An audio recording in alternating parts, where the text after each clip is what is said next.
Yesterday I had an incredibly exciting basketball games. It was the final of our town's champions. The auto, of atmosphere was electric from the start.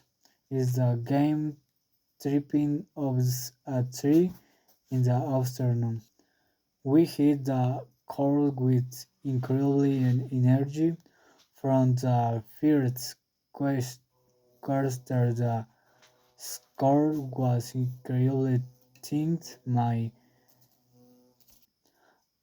team master and I were on roll, seeking 2 and 3 point baskets, which kept the fans on the edge of their set.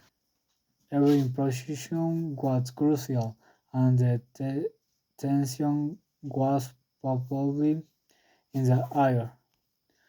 We banked the game, and the score was very close, with my team's master and I making 2 and 3 point baskets.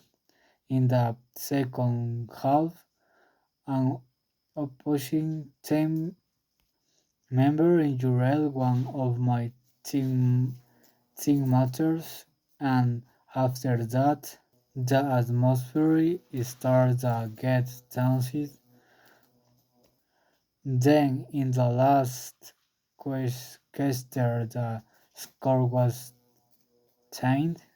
My teammate made a 2 point basket and we won the final with a score being 48 to 50.